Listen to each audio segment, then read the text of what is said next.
وأشهد أن محمدا عبده ورسوله اللهم صل وسلم وبارك عليه وعلى آله وأصحابه ومن تبعهم بإحسان إلى يوم الدين. سبحانك لا علم لنا إلا ما علمتنا إنك أنت العليم الحكيم. ولا حول ولا قوة إلا بالله العلي العظيم. رب اشرح لي صدري ويسر لي أمري واحلل عقدة من لساني يفقهوا قولي. Bapak, Ibu, jamaah salat maghrib rahimani wa rahimakumullah. Tidak bosannya kita mengucapkan kalimat alhamdulillah. Salah satu indikasi, salah satu alamat tanda syukur kita kepada Allah Subhanahu wa taala yang tidak pernah menghentikan nikmatnya dalam kehidupan kita. Mudah-mudahan lidah kita mengucapkan alhamdulillah, hati kita sadar bahwa semua yang kita nikmati ini hanya semata-mata karunia dari Allah, dan anggota tubuh kita bisa memanfaatkannya di jalan yang baik. Allah Subhanahu wa taala. Insyaallah pada malam hari ini kita teruskan kajian kita yang berkaitan dengan cerita Nabi Musa. Tapi sebelumnya izinkan ulun ingin menyampaikan satu cerita. Mudah-mudahan cerita ini bermanfaat dalam kita menjalani kehidupan saat ini. Diceritakan di saat matahari padang pasir yang terasa membakar, hanya sesekali angin bertiup menerbangkan debu-debu yang memerihkan mata, sehingga membuat seorang pemuda terlihat kerepotan mengarungi samudra pasir yang membentang luas. Namun hatinya sedikit tenang. Unta yang ditungganginya masih muda dan kuat untuk berjalan.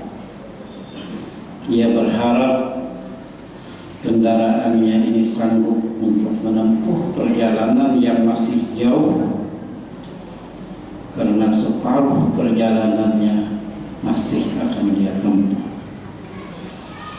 Dia berdoa di dalam hatinya, mudah-mudahan aku sampai selamat ke Makkah Al-Mukarramah. Ujar sang pemuda itu dengan penuh harapan.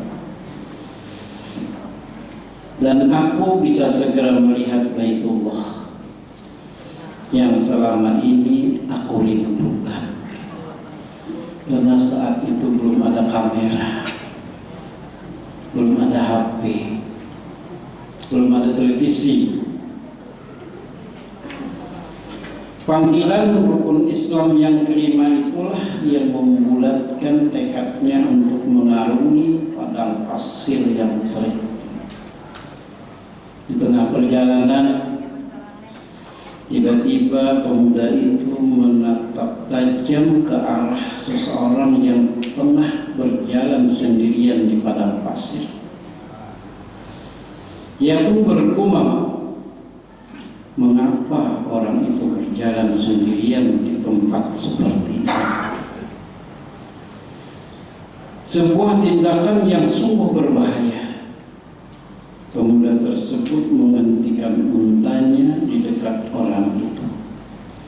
Ternyata ia adalah seorang laki-laki tua, berjalan tersiok-siok di bawah terik matahari.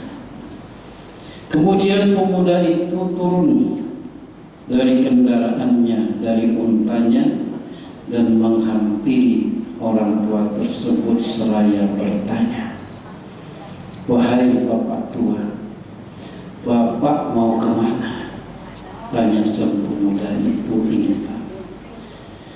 Orang tua itu pun menjawab, insya Allah saya akan ke Baitullah. Benarkah? Seru pemuda itu terperanjat. Apakah orang tua itu sudah tidak waras pergi ke Baitullah dengan berjalan kaki? Dia berbisik di dalam hatinya,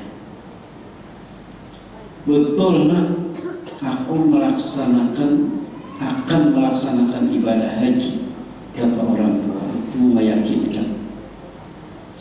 Masya Allah, Baitullah itu jauh sekali dari sini Pak. Bagaimana kalau Bapak tersesat atau mati kelaparan? Lagi pula, semua orang yang ke sana harus naik kendaraan. Kalau tidak naik unta, bisa naik kuda atau keledai. Kalau harus berjalan kaki seperti Bapak, kapan Bapak bisa sampai ke Baitullah? Pemuda itu berkata, dan bapak tua itu sangat tenang sekali mendengarkan kata-kata pemuda tadi. Ia yang menunggang unta dan membawa perbekalan saja masih merasa khawatir dan was-was selama menempuh perjalanan yang begitu jauh dan berbahaya. Siapapun tidak akan sanggup menempuh perjalanan sejauh itu dengan berjalan kaki. Apakah ia tidak salah bicara? Atau memang orang tua itu sudah terganggu ingatannya? Aku juga berkendaraan, kata orang tua itu. Mengejutkan anak muda tadi. Pemuda itu yakin sekali kalau dari kejauhan tadi, dan dia melihat dengan mata kepalanya sendiri bahwa bapak tua itu berjalan sendirian tanpa kendaraan apapun. Namun anehnya, bapak tua itu mengatakan bahwa dirinya memakai kendaraan. Orang ini benar-benar sudah tidak waras. Ia merasa memakai kendaraan, padahal aku lihat dia berjalan kaki. Itu yang ada di pikiran pemuda tadi. Apakah Bapak yakin kalau Bapak memakai kendaraan? Tanya sang pemuda seraya menahan senyum. Kau tidak melihat kendaraanku? Ujar orang tua tadi. Mengejutkan pertanyaan yang membingungkan. Sang pemuda kini tak dapat lagi menyembunyikan kegeliannya. Kalau begitu, kendaraan apa yang Bapak pakai? Tanyanya sambil tersenyum mengejek. Orang tua itu termenung beberapa saat. Pandangannya menyapu padang pasir yang luas. Dengan sabar sang pemuda menunggu jawaban yang akan keluar dari mulut bapak tua itu. Akankah ia mampu menjawab pertanyaannya tadi? Orang tua itu pun berkata, kalau aku melewati jalan yang mudah, lurus dan datar, kugunakan kendaraan yang bernama syukur. Jika aku melewati jalan yang sulit dan mendaki, kugunakan kendaraan yang bernama sabar. Jawab bapak tua itu dengan tenang. Sang pemuda itu terengah dan tak berkedip mendengar kata-kata bapak tua itu. Tak sabar pemuda itu ingin segera mendengar kalimat selanjutnya dari bapak tua tersebut. Jika takdir menimpa dan aku tidak sampai ke tujuan, kugunakan kendaraan ridho. Kalau aku tersesat dan menemui ajal buntu, jalan buntu, kugunakan kendaraan tawakal. Itulah kendaraanku menuju Baitullah, kata orang tua itu.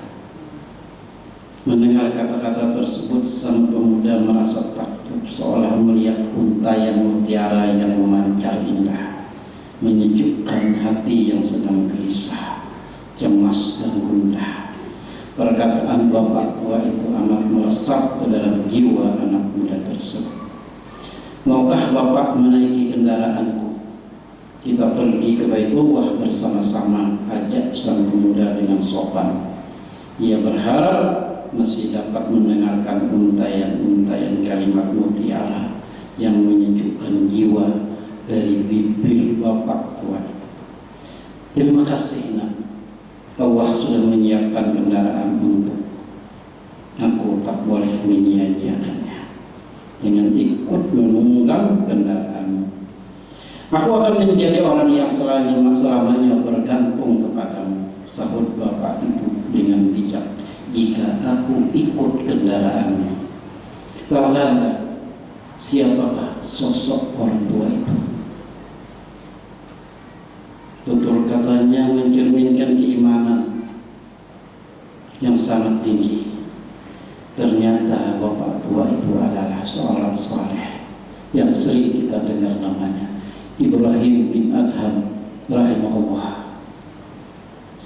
Dari penuturan beliau kita dapat memetik hikmah bahwa ada 4 kunci agar kita dapat meraih kebahagiaan hakiki di dunia dan akhirat, yakni rasa syukur, sabar, ridho dan tawakal.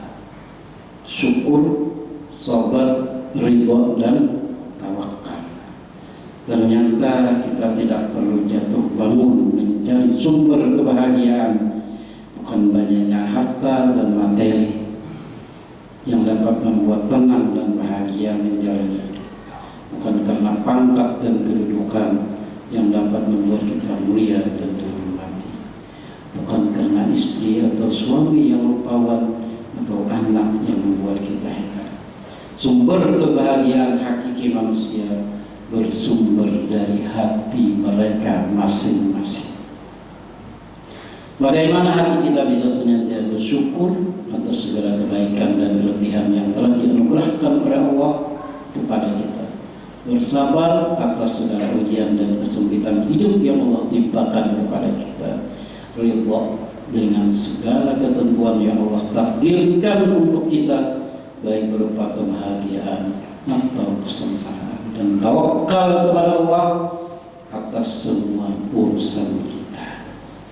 Jika saja kita mau bercermin pada kesalehan dan kearifan dari Ibrahim bin Adham rahimahullah dalam kisah ini, kita akan menemukan hakikat hidup yang sejati. Hidup bukanlah tentang apa yang kita inginkan dan apa yang kita raih di dunia. Hidup adalah tentang memahami diri kita sebagai hamba Allah dan milik Allah. Hidup adalah persiapan bekal untuk bertemu dengan Sang Maha Pencipta. Saat kita sadar hakikat kehidupan yang sebenarnya, sejatinya kita tidak akan lagi terperangkap dalam fata morgana dunia. Kita tidak lagi begitu butuh dengan dunia yang merajalela. Kita hanya butuh dan sangat bergantung kepada Sang Maha Pencipta. Ini kisah menurut luar biasa. Mudah-mudahan ada manfaatnya, menjadi pelajaran, menjadi ilmu yang bermanfaat dalam kehidupan kita. Karena apa yang kita lihat terhadap orang lain belum tentu itu adalah sebuah kebahagiaan. Justru kebahagiaan ada di dalam hati kita. Nah, itu kira-kira kata-kata yang luar biasa. Mudah-mudahan ada manfaatnya. Sekarang kita teruskan kajian kita yang berkaitan dengan cerita Nabi Musa alaihissalam. Nabi Musa alaihissalam yang diceritakan di dalam surah Al-Qasas, dalam surah-surah lain, dan Nabi yang paling banyak disebutkan namanya di dalam Al-Quran. Coba kita renungi kembali ayat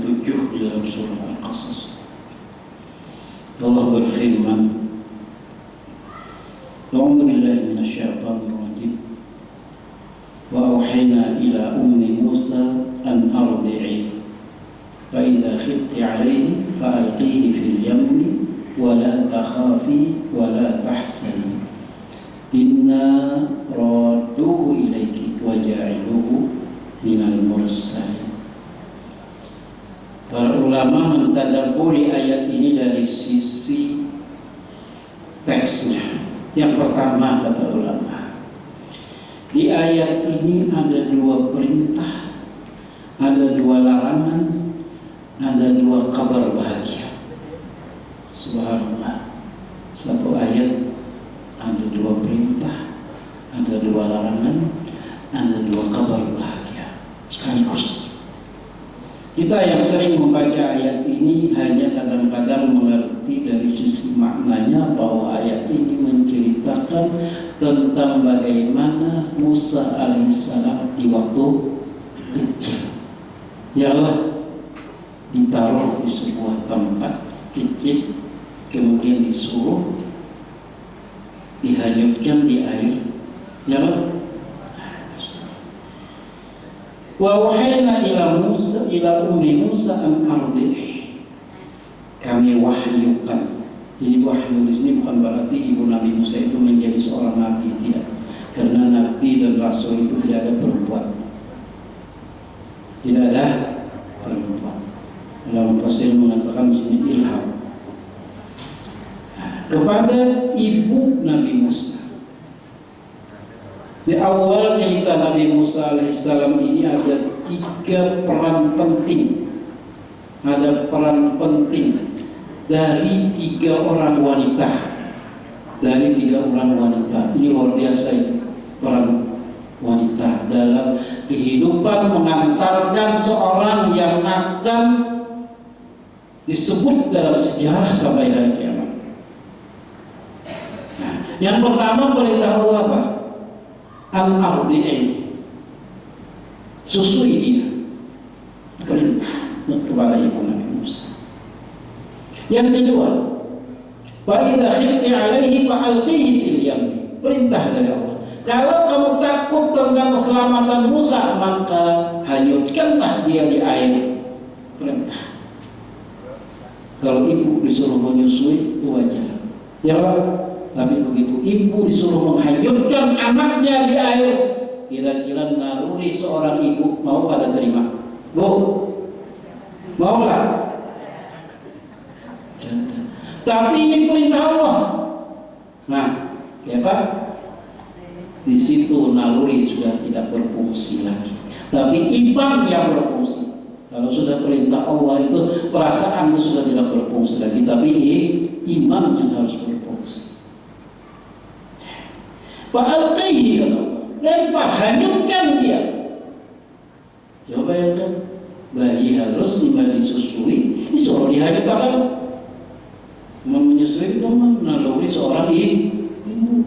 Tapi kalau menghanyutkan anak di sungai itu bukan naluri seorang. Tapi karena ini perintah,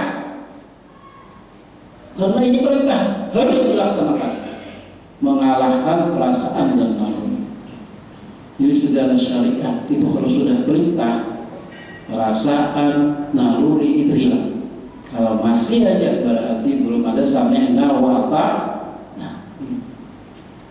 Dua perintah. Kemudian ada dua larangan.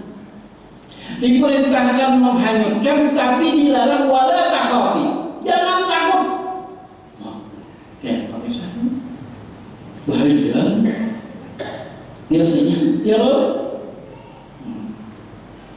Kemudian jangan sedih, wala tahzan. Jangan takut dan jangan sedih. Dilarang takut, dilarang sedih. Karena itu adalah perintah. Walaupun bertentangan dengan naluri seorang ibu. Kalau sudah perintah Allah, kalau sudah syariat Allah, itu harus dilaksanakan. Karena ujungnya akan mendatangkan kebahagiaan. Kebahagiaan yang pertama apa? Inna radduhu ilaiki. Karena kami pasti akan mengembalikan Musa kecil kepadamu. Jaminan dari Allah. Allah menjamin Allah akan membahagiakan orang yang melaksanakan perintah Allah. Jaminan. Tentunya dengan ikhlas. Ya Pak, dari ikhlas. Menurut setengah ikhlas Pak, nggak tahu. Inna ratu, padahal setengahnya sempurna ikhlasnya itu gitu. Jaminannya, bahagianya radu ilaiki. Kami akan sampai ke, kami akan kembalikan ke Allah. Itu jaminan, dan janji Allah tidak akan pernah bohong. Jadi di surah Al-Bayyinah ya Ustaz ya. Jadi rakaat pertama ya. Nah, jelaskan bahwa orang-orang kafir itu syarrul bariyah. Manusia paling jahat. Nyala. Innal ladzina amanu wa amilus shalihat hum khairul bariyah. Mas menjelaskan pasti orang yang beriman dan beramal saleh itulah titel yang diberikan oleh Allah, paling baik makhluk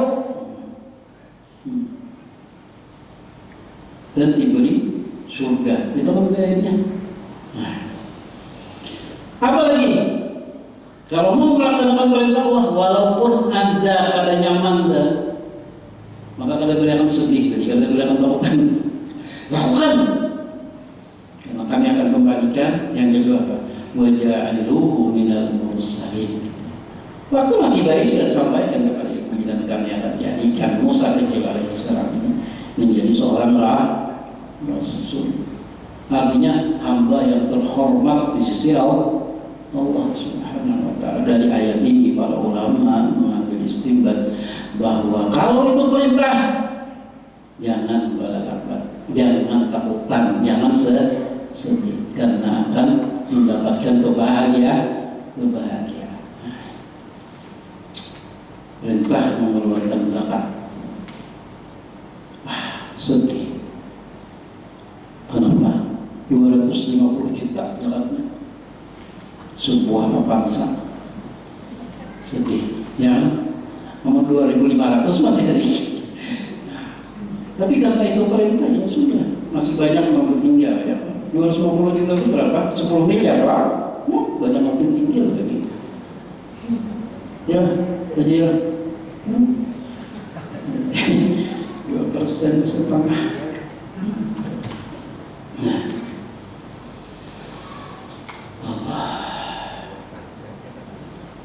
Melempar menghanyutkan anak di sungai, di air itu lebih banyak cenderung akan lamas, ya kan? Jangan pakai sopir kita kan, ini hanya kotak dibikin. Tapi karena perintah Allah pasti jaga, Allah pasti jaga. Makanya sampai ke mana? Ke istana Fir'aun, jaga. Jadi orang yang melaksanakan perintah Allah itu mesti dijaga oleh Allah Subhanahu wa ta'ala. Karena Allah itu punya tentara angin, tentara Allah. Banyak kaum yang dimusnahkan Allah dengan angin, air, tentara Allah. Ya Allah, Fir'aun dimusnahkan dengan tentara Allah yang bernama air. Padahal sifatnya air itu lembut dan bisa beradaptasi kemanapun, ya, tapi mematikan.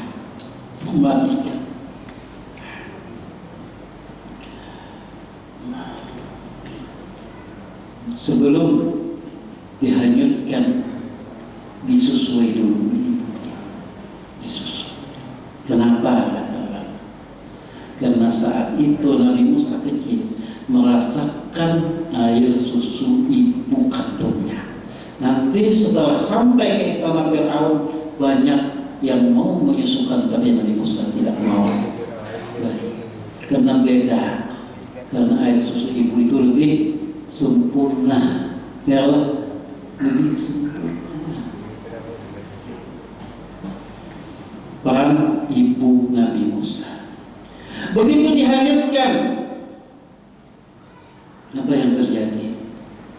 Allah sudah jamin Nabi Musa kecil akan dikembalikan kepada ibunya. Tapi naluri seorang ibu tetap ingin berusaha. Padahal sudah jamin Tuhan Allah, inna radu ilaiki, kami pasti akan mengembalikannya kepadamu. Tapi apa yang dilakukan oleh ibu Nabi Musa alaihissalam? Apa yang beliau lakukan? Ya, ayat seterusnya menjelaskan.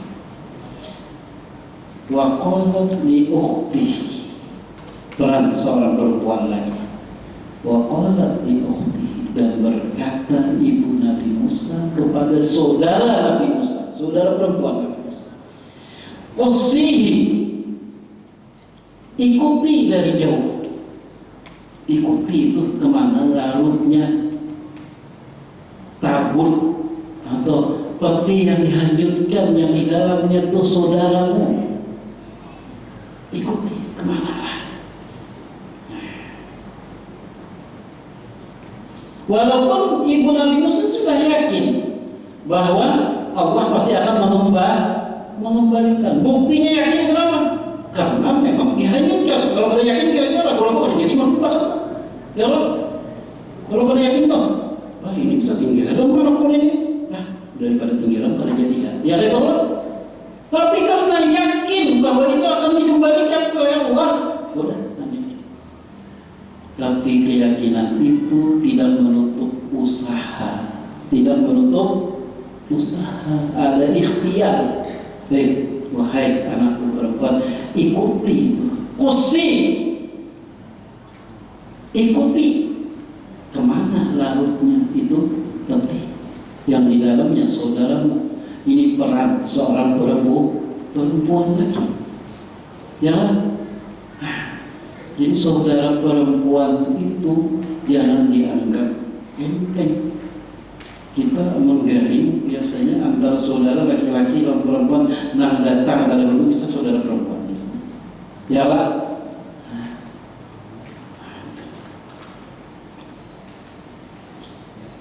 Faltaqatahu ahlu Fir'aun, maka ternyata peti tadi hanyutnya ke arah istana Fir'aun. Maka diambillah peti tadi oleh keluarga Fir'aun. Ayat menjelaskan, liyakuna lahum aduwan wa hazan, nanti orang yang di dalam peti itu kata Allah akan menjadi musuh mereka dan akan membuat mereka sedih. Kalau Fir'aun tahu Tuhan aku Tuhan tuh, pasti tahu Musa itu akan menghancurkannya. Nah itu berarti Fir'aun dari Tuhan, maka Fir'aun mau Tuhan. Kalau ini Tuhan pasti tahu Fir'aun, oh ini kehanaknya kita menjaga kita akan menenggelam mahkamah pun, ya lah. Tapi ternyata ada takut Fir'aun, dan tidak Fir'aun bukan Tuhan, ya lah. Tapi faltaqatahu ahlu Fir'auna liyakuna lahum aduwan wa hazana inna Fir'auna wa Hamana wa junudahuma kanu khati'in. Fir'aun, Haman, Haman ini CS-nya Fir'aun. Yang bahasa itu mungkin perdana menterinya lah. Ya Fir'aun. Wa junudahuma, dan orang-orang yang ikut dengan mereka, para pendukungnya. Wa junudahuma itu diterjemahkan di antara Persis mengatakan pendukungnya. Jadi mulai bahari lepas orang-orang jahat itu ada pendukungnya, dari sisi dana didukung oleh Haman, didukung mulai bahari sudah mulai zaman Nabi Musa. Jadi sampai sekarang itu juga. Jadi jangan ambil pusing, yang penting kita berusaha.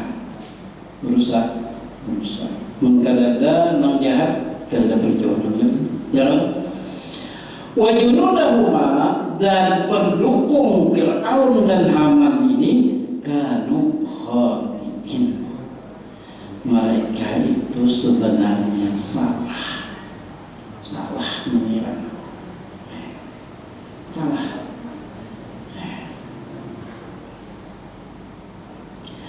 Apalagi ayat seterusnya, wa qalat imra'atu fir'aun, peran wanita lagi di sini, dan berkatalah istri Fir'aun, perempuan kada, qurratu 'ainin li,